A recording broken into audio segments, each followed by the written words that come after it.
వాణిజ్య పన్నుల శాఖ డిప్యూటీ కమిషనర్ సంధ్యారాణి పదవి విరమణ ముందస్తు భారీ సన్మానం. Telangana commercial taxes employees services association రాష్ట్ర అధ్యక్షులు మహమ్మద్ ముజాహిద్ హుస్సేన్ వెల్లడి.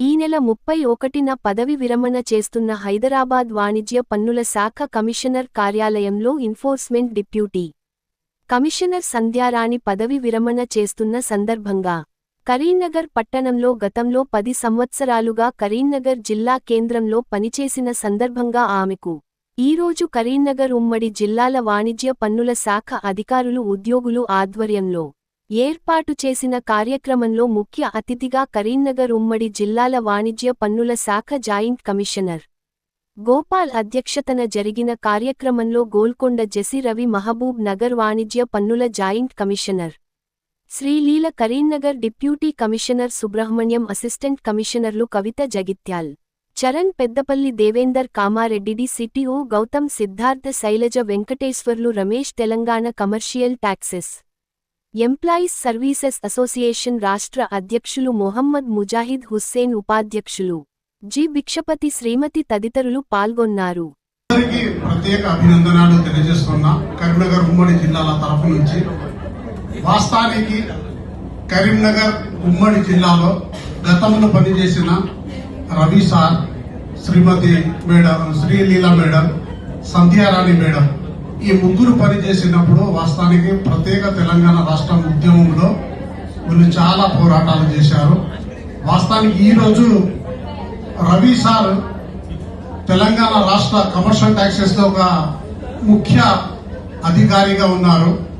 ఆయనతోని ఇప్పుడున్న రెవెన్యూ ప్రిన్సిపల్ సెక్రటరీ కమిషనర్ ఉన్న రఘునందరావు సార్ గారు ప్రతి ఒక్కటి ఏదైనా అనుమానం ఉంటే కూడా రవి సార్తోని, శశిధరాచారి సార్తోని మరియు వీళ్ళతోని రాధాకృష్ణ సార్తోని వీళ్ళతోని సలహాలు తీసుకుంటారు. వాస్తవానికి రవి సార్ హనంకొండ, శశిధరాచారి సార్ కరీంనగర్ మరియు రాధాకృష్ణ గారు కూడా హనంకొండ. ఈ ముగ్గురు అధికారులు కూడా మన ప్రాంతానికి, ఉత్తర తెలంగాణ ప్రాంతానికి చెంది ఉండటం కూడా చాలా సంతోషం. వాస్తవానికి ఏదైనా పని కొరకు వెళ్ళినప్పుడు మనం కనబడతానే తప్పకుండా పలకరిస్తారు మరియు సలహాలు కూడా ఇస్తారు, ఇలా కాదు ఇలా చేయండి అని. వాస్తవానికి రవి సార్కి కూడా నేను ప్రత్యేక అభినందనలు తెలుస్తున్నాను కరీంనగర్ ఉమ్మడి జిల్లా పక్షాన. ఎందుకంటే కొన్ని సమస్యలలో ఆయన దృష్టి కూడా తీసుకొని వెళ్తే ఇప్పుడు గోల్కొండ జేసీగా పనిచేస్తున్నారు. వాస్తవానికి జేసీగా కానీ నల్గొండ కానీ గోల్కొండకు కానీ చాలా మన ఈ ప్రాంతానికి చెందిన ఉద్యోగులకు ఏదైనా ఇబ్బందులు ఉంటే దాదాపు ముందుకు వచ్చి ఏదైనా అవసరం పడితే సలహా ఇస్తాడు, మాట్లాడతారు. సంధ్యారాణి మేడం కూడా ఇక్కడ కరీంనగర్ లో పనిచేసినప్పుడు 2 సంఘటనలు జరిగినాయి.